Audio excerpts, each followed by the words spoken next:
Assalamualaikum, selamat sejahtera, selamat kembali ke FOC. Okey guys, di tahun 2021 yang lepas aku pernah kongsikan review mengenai power station Blue 80 AC 200P dengan saiz dan berat yang 2 kali ganda daripada yang ini. So ini boleh dikatakan adik dia lah. Yang ni adalah Blue 80 150. Okey, untuk road trip aku ke utara, aku pergi camping ke Perlis dan Kedah, aku bercadang untuk bawa satu power station. Tapi AC 200P tu dia terlalu besar dan berat lah untuk aku bawa sekali dengan menggunakan kereta Alza aku tu. Jadi aku bagi tahu dekat Blue 80, aku nak cari satu power station yang dia saiz dia tak begitu besar tapi dia ada kapasiti yang besar. Jadi Blue 80 hantar kat aku yang inilah, model dia 150 dengan saiz yang separuh daripada 200P tu. Yang ni berat dia adalah 16 kilo, compare dengan yang 200P tu 27 kilo berat dia, dan saiz dia memang betul-betul separuh daripada yang itu. Maksudnya 2 biji yang ini adalah sebiji AC 200P.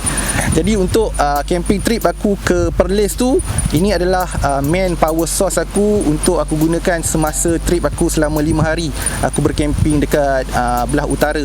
Jadi aku gunakan untuk supply power kepada 3 biji handphone, 3 biji kamera, 1 laptop, dan juga aku guna juga untuk charge device-device camping aku macam headlamp dan juga lantern. Dan untuk memastikan aku tak kehabisan power supply sewaktu aku bercamping selama 5 hari tu, Blue 80 hantar juga kat aku yang ini, solar panel. Yang ni adalah model dia SP120, solar panel dengan kapasiti 120 watt. Jadi first kali aku nak share kepada korang mengenai power station yang ini, EB150. Jadi aku akan tunjukkan close up untuk power station EB150 yang ni.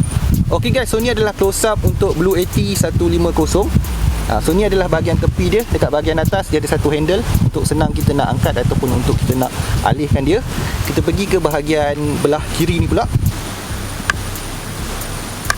Okey, so ni adalah dia punya on and off button. Yang ni adalah DC button, dan yang ini adalah dia punya AC punya button. Untuk skrin ataupun menu untuk EB150 ni, skrin dia agak basic kalau compare kepada AC 200P. Tapi skrin ni still akan bagi tahu beberapa maklumat yang penting lah. Satunya adalah indikator untuk bateri.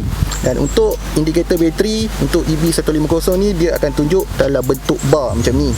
Compare kalau AC 200 dia dalam percentage kan. So yang ni dalam bentuk bar. Dari sini juga korang boleh tengok status AC dan DC on atau off, dan berapa output dan input hours yang sedang digunakan ataupun yang sedang dicas. Selain daripada itu, skrin juga akan menunjukkan error code kalau berlaku apa-apa masalah. Contoh dia macam over voltage, temperature power station ni yang terlalu panas, overload output inverter, dan ada banyak lagi lah beberapa error. So ni adalah antara safety features yang ada pada power station ni. Jika berlaku benda-benda ni, sistem dia akan auto offkan power station dan tunjukkan error apa yang berlaku lah. So kita pergi ke bahagian input dia pula. So ni adalah port untuk input ataupun untuk kita charge lah power station ni. Untuk kita charge semula power station ni, dia ada beberapa cara. Satunya adalah dengan menggunakan AC adapter. Kita cucuk pada plug dekat rumah tu, kita boleh charge dengan menggunakan dia punya adapter dia dengan kadar 200 watt per hour. Selain daripada itu, kita juga boleh menggunakan yang ni, solar panel ni. Yang ni adalah solar panel 120 watt. Dia ada satu lagi model iaitu 200 watt. Jadi semakin besar watt ni, semakin cepatlah kadar pengecasan untuk kita charge semula kita punya power station. Tapi dia bergantung juga kepada cuaca, sama ada panas ke, mendung ke, cahaya matahari itulah. 120 dan 200 watt tu adalah input yang mungkin korang boleh dapat lah, yang paling tinggi daripada solar panel. Untuk DC output EB150 ni, dia ada 4 USB port, 3 amp, 5 volt, Dia ada satu USB-C power delivery maksimum 45 watt. Dia ada satu DC output cigarette car lighter. Untuk AC dia ada dua port plug 3 point ni yang sama macam dekat rumah kita ni, 220 hingga 240 volt. Untuk setiap pembelian EB150 ni, apa yang datang sekali dalam kotak, of course satunya adalah dia punya power station ni. Yang keduanya adalah dia punya AC adapter yang ni 200 watt. Yang ni dia punya plug dia. Yang ketiganya adalah kabel MC4 untuk solar panel. Dan yang keempat adalah papers lah, dia punya guidebook dengan warranty card. So itu adalah 4 items yang datang sekali dengan pembelian EB150. Untuk road trip aku selama 5 hari ke utara tu, alatan aku yang paling tinggi watt dia adalah cuma laptop 65 watt, yang lain semua bawah daripada tu. By the way, EB150 ni dia punya rated power adalah 1000 watt. Jadi apa-apa alatan elektrik yang dia punya watt rendah daripada 1000 tu memang kita boleh hidupkanlah dengan menggunakan EB150. Macam sebelum ni untuk AC 200p tu aku dah demokan, aku guna untuk hidupkan aku punya chest freezer tu, kipas dekat rumah dengan hair dryer. So konsep dia sama. Cuma yang ini dia punya maksimum adalah 1000 watt. Macam yang itu adalah 1500 watt. Untuk EB150 ni aku cuma bagi contoh saja, sebab dia punya rated power adalah 1000 watt. Let's say kata kalau korang menggunakan freezer 250 watt, jadi korang boleh gunakan ataupun hidupkan freezer tu lebih kurang 4 jam. Untuk contoh dia, kalau korang cas handphone yang kapasiti bateri dia adalah let's say kata 4000 mAh kan, jadi korang boleh cas sebanyak 150 kali. Untuk contoh untuk laptop yang dia punya power 60 ke 65 watt, korang boleh cas laptop korang sebanyak 20 kali. So itu adalah contoh-contoh je lah, aku bagi contoh. Jadi semakin tinggi watt alatan elektrik korang, jadi semakin banyaklah power yang digunakan dan semakin kurang masa bateri power station ni boleh bertahan. Antara cadangan siapa yang sesuai menggunakan power station EB150 ni, satunya of course adalah geng-geng campers yang menggunakan kenderaan camper van, camper car. So ni adalah portable power station yang boleh memberikan korang unlimited source of power lah, dengan syarat korang kena ada solar panel sekali lah. So untuk charge device camping korang, kipas, GoPro ke apa tu memang tak ada masalah lah. Dan power station ni adalah satu pilihan power supply yang environment friendly. Dia tak ada asap dan dia juga tak ada masalah gangguan bunyi.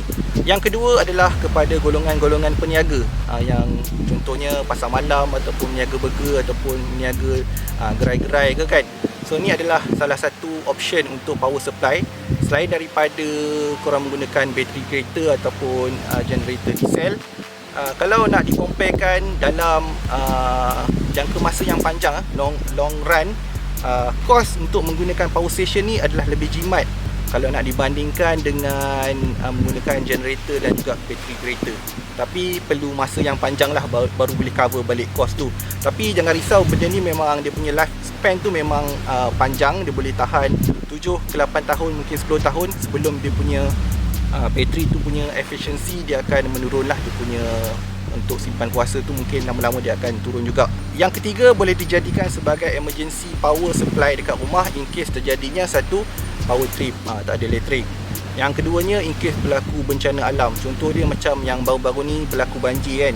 Jadi bila bekalan elektrik terputus, satunya kita tak boleh nak charge device kita. Kita tak boleh nak masak ke apa kan. Jadi kalau korang gunakan power station ni, alatan-alatan memasak yang menggunakan elektrik still korang boleh gunakan lagi lah. Contoh dia macam periuk nasi ke, water heater ke kan, still korang boleh gunakan power station ni. Dan in case untuk perhubungan kan, korang boleh gunakan dia untuk cas handphone ataupun apa-apa. Jadi korang still boleh berhubung dengan dunia luar ataupun untuk berhubung dengan pihak berkuasa. So tu antara kegunaan power station ni yang aku nampak lah. Okey, sekarang ni aku nak kongsikan pula tentang solar panel ni. Secara jujurnya waktu trip aku selama 5 hari tu, aku tak berkesempatan pun untuk guna solar panel ni disebabkan bateri power station aku tak habis pun. Selepas 5 hari tu ada dalam lebih kurang 3 bar macam tu, jadi aku tak gunalah.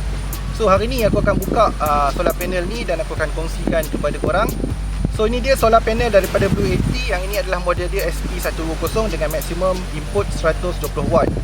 Dia punya saiz dia adalah 41 cm kali 41 cm dan dia punya tebal ni tak sampai 5 cm.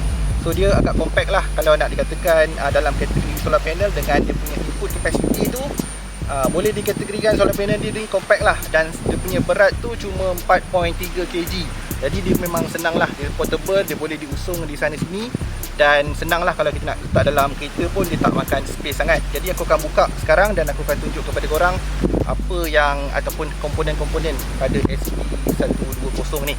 Untuk buka dia kita kena tekan yang belakang ni, ada dua buckle. So kita boleh buka lah.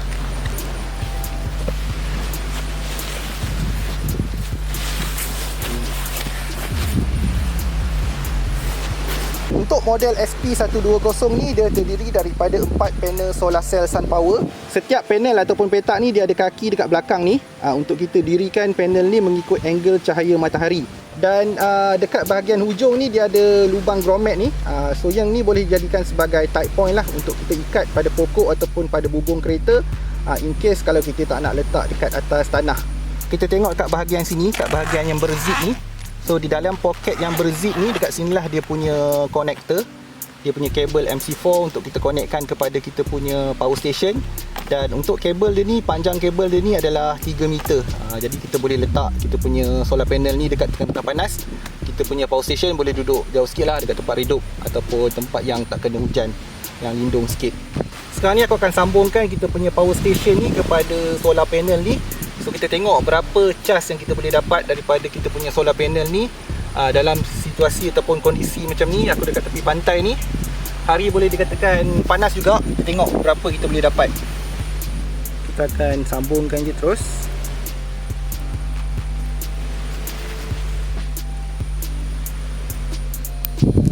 Ok guys, kita punya power station tengah charging sekarang.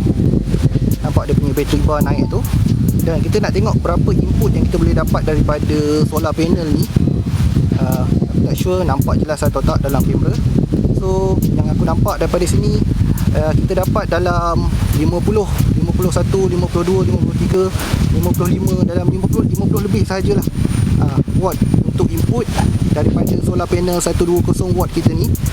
So semua ni bergantung kepada keadaan cuaca, panas atau tak, redup atau tak, macam mana. So itu yang akan menentukan berapa watt yang kita akan dapat daripada solar panel. 120 watt tu cuma maksimum, tapi mungkin sangat-sangat susah lah untuk kita dapat 120 watt tu. Selepas aku biarkan beberapa minit, tengok sekarang ni dia dah naik lagi tinggi sikit. Tadi 79, 80, 81, sekarang ni 80. Mungkin tadi tu ada awan kot dekat atas. So sekarang ni lagi tinggi daripada tadi lah. 80 watt kita dapat input daripada solar panel. Ok guys, so tu tadi review ringkas untuk dua produk daripada Blue 80. Satunya adalah power station, yang ini EB150, dan satu lagi adalah solar panel SP120. Kedua-dua produk daripada Blue 80 ni datang dengan warranty selama 2 tahun. Untuk pembelian, korang boleh beli direct daripada website Blue 80. Link dia aku akan letak dekat deskripsi video dekat bawah. Untuk penghantaran dia boleh dikatakan agak laju guys. Dalam 3 ke 4 hari maksimum dah boleh sampai lah dekat rumah korang. Jadi aku rasa itu saja perkongsian aku untuk video kali ini. Terima kasih kepada korang yang telah menonton sampai ke akhir video. Jumpa di video akan datang. Assalamualaikum. Bye bye gang.